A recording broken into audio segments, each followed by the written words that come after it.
फागुन अमावस्या व्रत कथा। नमस्कार दोस्तों, फागुन का महीना हिंदू पंचांग के अनुसार साल का अंतिम महीना होता है।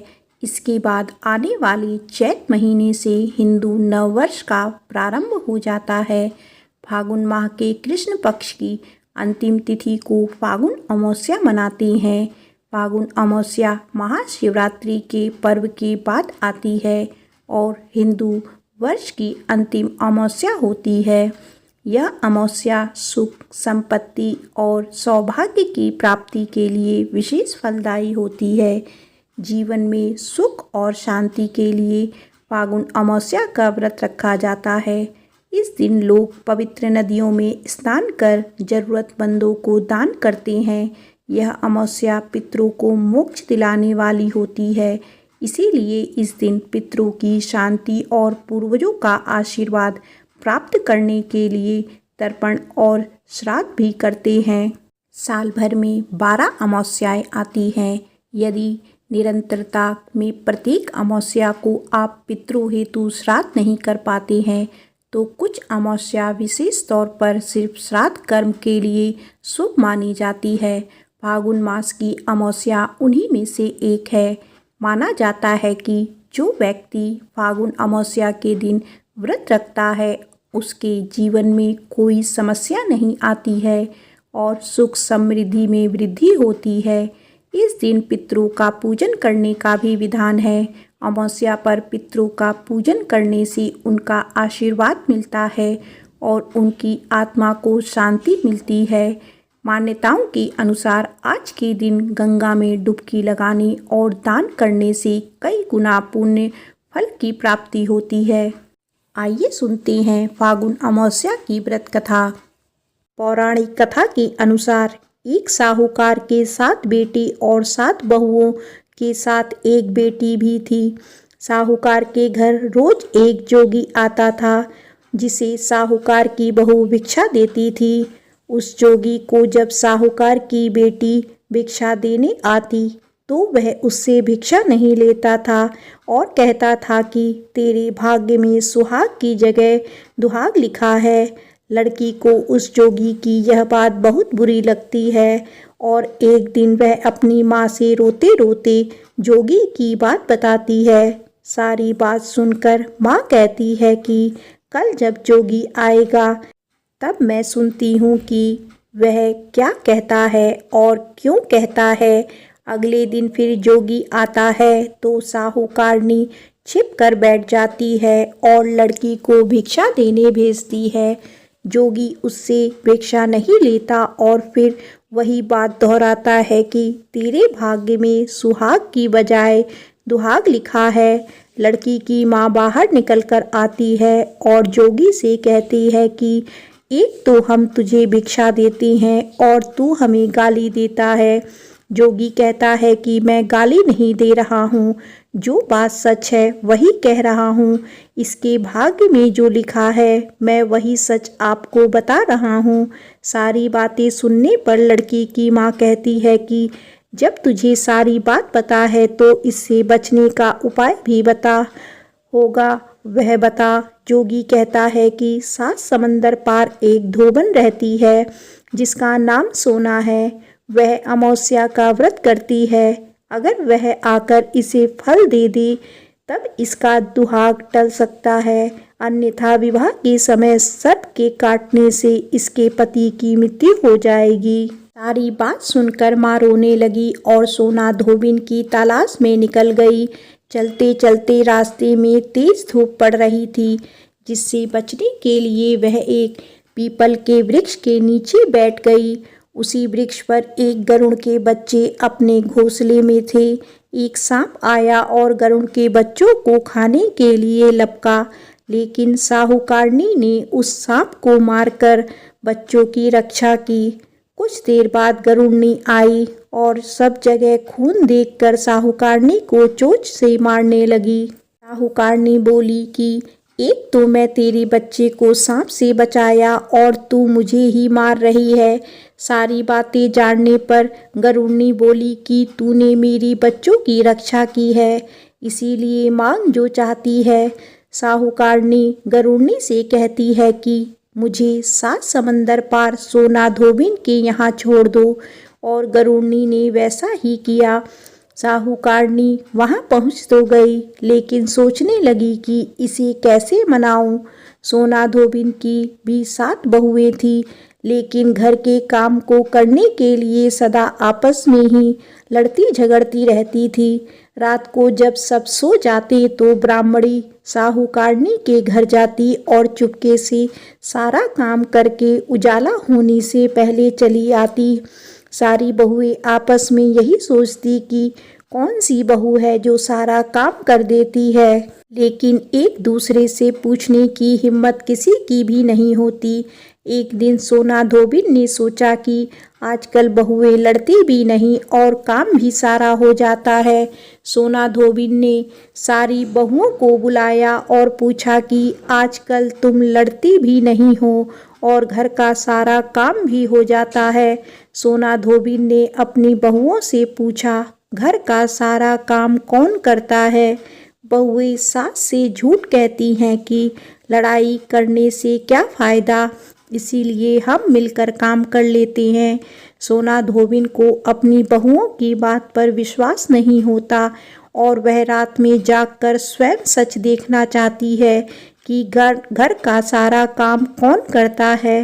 रात होने पर सोना धोबिन छिप कर बैठ जाती है कि देखूं कौन सी बहू काम करती है।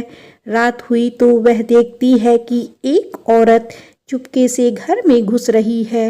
वह देखती है कि उसने घर का सारा काम कर दिया और जाने की तैयारी में है। जैसे ही साहूकारनी जाने लगती है तो सोना धोबिन उसे रोकती है और पूछती है कि तुम कौन हो और क्या चाहती हो। साहूकारनी कहती है कि पहले तुम वचन दो तब बताऊंगी। सोना धोबिन वचन देती है। तब साहूकारनी कहती है कि मेरी बेटी के भाग्य में दुहाग लिखा है, लेकिन तुम अमावस्या का व्रत करती हो तो मेरी साथ चलकर उसे सुहाग दे दो।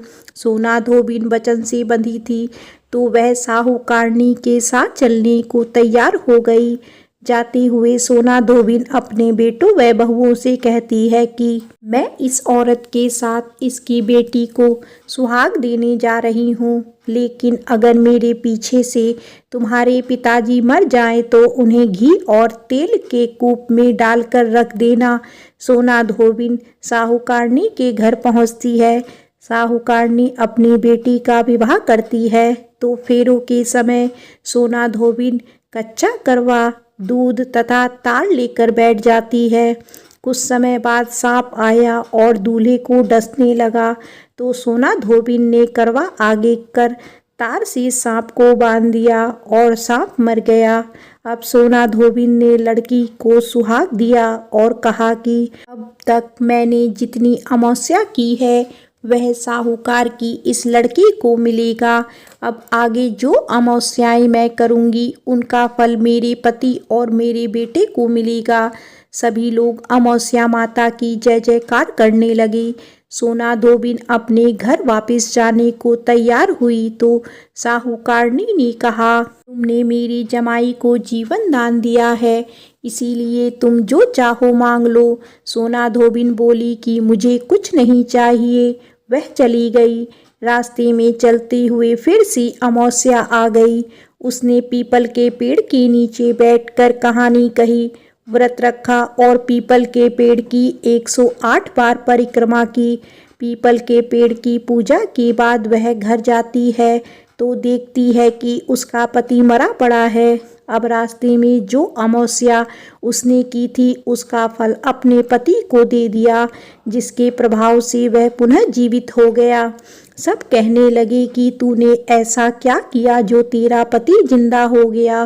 वह कहती है कि मैंने तो ऐसा कुछ नहीं किया, बस रास्ते में अमावस्या तिथि आ गई थी जिसका मैंने व्रत किया, कहानी कही और पीपल के वृक्ष की 108 बार परिक्रमा की।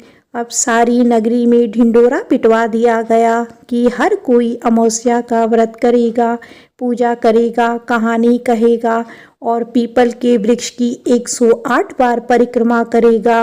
अमावस्या माता, जैसा आपने साहूकार की बेटी का सुहाग दिया वैसे ही सबको देना। प्रेम से बोलो अमावस्या माता की जय। आइए सुनते हैं अमावस्या व्रत की दूसरी कथा। एक गांव में एक सास और बहू अकेले रहते थे और उनका बेटा विदेश में कमाने के लिए गया हुआ था। सास और बहू बहुत प्रेम से रहते थे। दोनों एक दूसरे की देखभाल भी करते थे। एक दिन बहू ने खाना नहीं खाया, तब सास बहू से पूछने लगी कि बेटा, आज तुमने खाना क्यों नहीं खाया? तब बहू कहने लगी कि सासू माँ, आज मेरा अमावस्या का व्रत है, इसीलिए मैंने खाना नहीं खाया। तब सास ने कहा, बहू, यह व्रत क्या होता है और इस व्रत को करने से क्या फल मिलता है, मुझे भी समझाओ। तब बहू कहने लगी कि सासू माँ, अमावस्या माता का व्रत करने से बहुत पुण्य मिलता है, घर में अन्न धन भरा रहता है और सुख शांति बनी रहती है, अटल सुहाग मिलता है तथा पुत्र की प्राप्ति होती है। इसी तरह से 3 पनौती अमावस्या माता का व्रत भी रखा जाता है।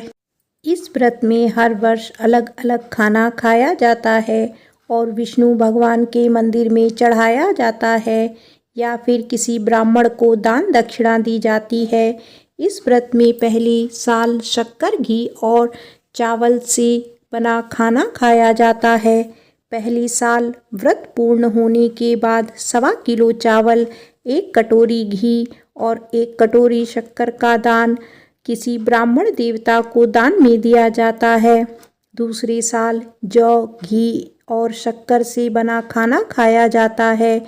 इसी तरह जब दूसरे साल का व्रत पूर्ण हो जाए तब 1.25 किलो जौ, 1 कटोरी घी और 1 कटोरी शक्कर किसी मंदिर में चढ़ाया जाता है या किसी ब्राह्मण को दान में देना चाहिए। तीसरे साल गुड़, तिल और घी से बने व्यंजन खाने चाहिए। जब तीसरे साल व्रत पूर्ण हो जाए तब आधा किलो तिल, गुड़ और 1 कटोरी घी किसी मंदिर में चढ़ाया जाता है या ब्राह्मण को दान में दिया जाता है। सासू माँ, इसे ही 3 पनौती अमावस्या का व्रत कहा जाता है। फिर बहू बताने लगी कि माँ जी, इस व्रत का संकल्प लेने के बाद इसे पूरा करना जरूरी होता है। अगर पूरा नहीं कर सकते तब घर परिवार में झगड़ा और अशांति हो जाती है। तब सासू माँ कहने लगी, बहू, मेरी तो उम्र हो गई है, लेकिन तुम यह व्रत जरूर करना। तब बहू यह व्रत करना आरंभ करती है। एक दिन बहू ने किसी के कहने पर गेहूं से बनी रोटी खा ली और अमावस माता इस बात से नाराज हो गई। जो सास और बहू कभी प्रेम से रहते थे, अब उन दोनों में झगड़े होने लगे। सभी गांव वाले भी हैरान हो गए कि इनके घर में यह सब क्या हो रहा है। सास अपनी बहू को कहने लगी, जब से तुम हमारे घर में बहू बनकर आई हो, तब से हमारे घर की लक्ष्मी चली गई है। तुम हमारे लिए बिल्कुल शुभ नहीं हो। तब बहू ने कहा, माँ जी, आपके घर की लक्ष्मी चली गई है तो मुझे बताओ कि कहाँ मिलेगी, मैं लक्ष्मी को लेकर आऊँगी। तब सासू माँ कहने लगी कि बहू, लक्ष्मी तुम्हें समुंदर के बीच में भगवान विष्णु के पैर दबाते हुए मिलेंगी। तब बहू यह कहकर चली जाती है कि माँ जी, अब तो मैं लक्ष्मी जी को लेकर ही वापस आऊँगी, नहीं तो मैं इस घर में पैर नहीं रखूँगी। ऐसा कहकर बहू लक्ष्मी की खोज में चली गई।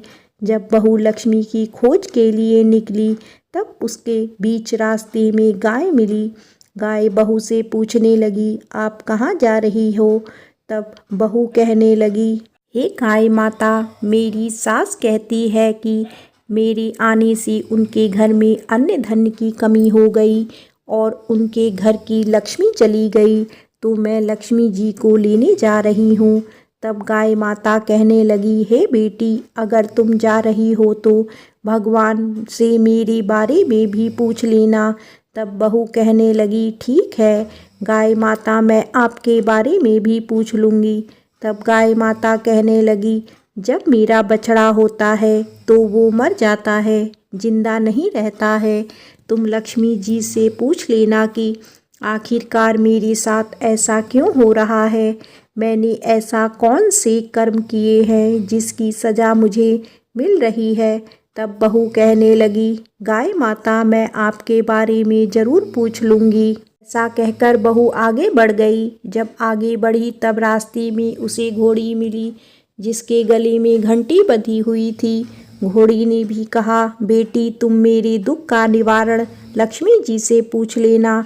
तब बहू कहने लगी, मैं ज़रूर पूछ लूँगी। ऐसा कहकर बहू आगे बढ़ गई। आगे जाते ही बहू को एक अंधा और बहरा बुजुर्ग मिला। उसने भी बहू से अपनी समस्या के निवारण के लिए पूछने को कह दिया। तब बहू उसकी समस्या भी भगवान से पूछने को कहकर आगे बढ़ गई। आगे जाते ही बहू को एक बूढ़ी औरत मिली जो कि हाथ और पैर से अपाहिज थी। उसने भी बहू से कहा, बेटी, जब तुम भगवान से मिलो तो उनसे पूछना कि आखिरकार मैं अपाहिज क्यों हुई, मैंने ऐसे कौन से कर्म किए थे। तब बहू उसकी समस्या पूछने के लिए तैयार हो गई और फिर आगे बढ़ गई। आगे जाते जाते बहू थक गई और एक आम के पेड़ के नीचे बैठ गई। आम का पेड़ बड़ा खुश होकर बहू से पूछने लगा, बेटी, तुम कहाँ से आई हो और कहाँ जा रही हो। तब बहू कहने लगी, मैं लक्ष्मी जी को लेने जा रही हूँ। तब पेड़ भी अपनी समस्या भगवान से पूछने के लिए कहने लगा, मेरे पेड़ पर लगे हुए आम खट्टे ही क्यों होते हैं, इस बारे में बहू रानी भगवान से ज़रूर पूछ लेना। तब बहू पेड़ की समस्या लेकर आगे बढ़ गई। थोड़ी दूर जाने पर बहू को एक तलाई मिली। वह भी बहू से कहने लगी, बहू, तुम भगवान से पूछना कि मेरी तलाई का पानी इतना मैला क्यों है, कोई भी यहाँ आकर पानी नहीं पीता। तब बहू कहने लगी, जरूर पूछ लूँगी। ऐसा कहकर बहू आगे बढ़ गई। बहू दिन में जंगल में चलते चलते वह थक गई थी। उसे भूख भी लगी थी, लेकिन खाने में कुछ नहीं मिला तो वह भूख और प्यास से बेचैन हो गई और जंगल में बेहोश हो गई। उसी समय भगवान श्री हरि और माता लक्ष्मी घूमते हुए उधर जा रहे थे। तब माता लक्ष्मी विष्णु भगवान से कहने लगी, हे नाथ, यह तो आपकी बहुत बड़ी भक्त है, आप इसके दुख का निवारण कीजिए। तब भगवान श्री हरि कहते हैं, इस संसार में तो बहुत से जीव दुखी हैं, सभी अपने अपने कर्मों का फल भोग रहे हैं, मैं किस किस के दुख का निवारण करूं। तब माता लक्ष्मी भगवान श्री हरि से विनती करने लगती हैं, कहने लगती हैं कि वह भूखी प्यासी है, अगर ऐसे में जंगल में छोड़ दिया जाए तो जंगल के जानवर इसे खा डालेंगे। माता लक्ष्मी की बात सुनकर भगवान श्री हरि एक साधु का वेश धारण कर बहू के पास गए और उसे होश में लेकर आए। बहू के होश में आते ही साधु वेश में भगवान उससे पूछने लगे, तुम यहाँ क्यों आई हो और कहाँ जा रही हो। तब बहू ने सारी बात बता दी। उसकी बात सुनकर भगवान श्री हरि और माता लक्ष्मी प्रकट हो गई और उनके साथ साथ अमावस माता भी प्रकट हो गई। बहू यह सब देखकर उनके चरणों में गिरकर उन्हें प्रणाम करने लगी। तब अमावस माता बहू से कहने लगी, बेटी, तूने मेरे व्रत को खंडित किया है, इसी की सज़ा तुझे मिली है, लेकिन अब मैं तुझे क्षमा करती हूँ। अब तुम घर को जाओ, तुम्हारा घर अन्न और धन से भर जाएगा, तुम्हारा घर सुंदर महल में बदल जाएगा और तुम्हारी सभी मनोकामनाएं भी पूरी हो जाएंगी। यह सब होने के पश्चात बहू ने रास्ते में जो जो भी मिला था उन सभी के दुखों का निवारण करने के लिए विनती की। तब भगवान श्री हरि कहने लगे, गाय ने कभी अपना दूध किसी को नहीं पिलाया, इस कारण उसके बछड़े जिंदा नहीं रहते। तुम उसका दूध पी लेना, फिर उसके बाद उसके बछड़े जिंदा रहने लगेंगे।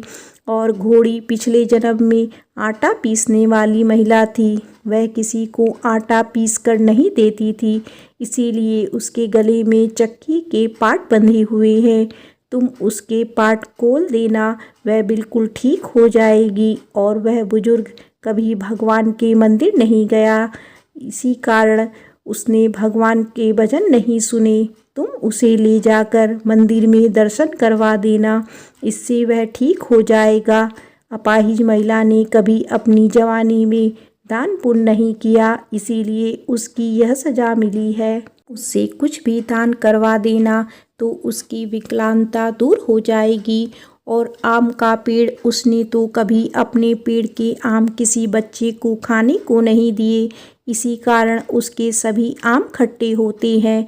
अब तुम उस पेड़ का आम खा लेना, फिर उसके बाद से उस पेड़ पर मीठे मीठे आम आने लगेंगे। और तलाई का पानी पिछले जन्म में देवरानी जेठानी थी, वह हमेशा आपस में झगड़ा करती थी, इसीलिए उसका पानी मैला है। तुम उसका पानी पी लेना तो वह तलैया शुद्ध हो जाएगी, फिर लोग वहाँ आकर पानी पीने लगेंगे। इस प्रकार बहू ने भगवान श्री हरि, माता लक्ष्मी और अमावस माता को प्रणाम किया, उन्हें धन्यवाद किया और अपने घर लौटने के लिए तैयार हो गई। रास्ते में उसे जो जो मिला, उनकी सभी समस्या भगवान के कहे अनुसार वह दूर करती चली गई। सभी ने उसे भर भर कर आशीर्वाद दिया। घर पहुँचते ही उसका टूटा फूटा घर एक सुंदर महल में बदल गया। उसके घर में अन्न और धन के भंडार भर गए।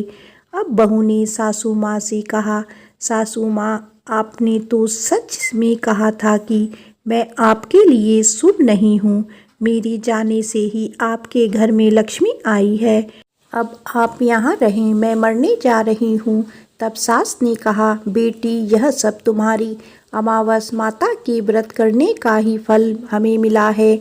तुम यहीं पर रहो, अब तुम यहाँ से कहीं नहीं जाओगी। इस प्रकार सास और बहू खुशी खुशी रहने लगी। और फिर एक दिन सास का बेटा भी विदेश से वापस लौट आया। घर में जब उसने खूब धन दौलत और धन के भंडार देखे, तब उसकी माँ ने सारी बात अपने बेटे को बता दी। इस प्रकार वह लोग खुशी खुशी रहने लगे और तीनों मिलकर अमावस माता के व्रत रखने लगे।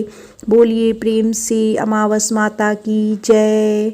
हे अमावस माता, इस कथा को कहने, सुनने और हुंकार भरने वाले सभी भक्तों के घर में धन धान्य के भंडार भरना, सभी की रक्षा करना। आइए सुनते हैं अमावस व्रत की तीसरी कथा।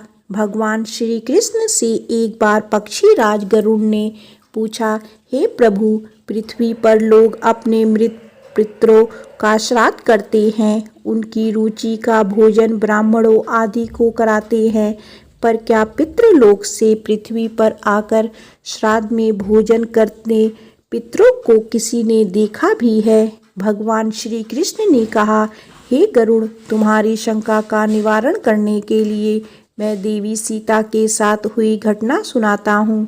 सीता जी ने पुष्कर तीर्थ में अपने ससुर आदि 3 पितरों को श्राद्ध में निमंत्रित ब्राह्मणों के शरीर में देखा था। वह कथा सुनो। भगवान श्री कृष्ण कहते हैं, हे गरुड़, यह तो तुम्हें ज्ञात ही है कि श्री राम अपने पिता दशरथ की आज्ञा के बाद वन गमन कर गए थे। साथ में देवी सीता भी थी। बाद में श्री राम को यह पता लग चुका था कि उनके पिता उनके वियोग में शरीर त्याग चुके हैं। जंगल जंगल घूमते सीता जी के साथ श्री राम ने पुष्कर तीर्थ की भी यात्रा की। अब यह श्राद्ध का अवसर था। ऐसे में पिता का श्राद्ध पुष्कर में हो, इससे श्रेष्ठ क्या हो सकता है। तीर्थ में पहुंचकर उन्होंने श्राद्ध की तैयारियां आरंभ की। श्री राम ने स्वयं ही विभिन्न शाक, फल एवं अन्य उचित खाद्य सामग्री एकत्र किए। जानकी ने भोजन तैयार किया। उन्होंने एक पके हुए फल को सिद्ध करके श्री राम जी के सामने उपस्थित किया।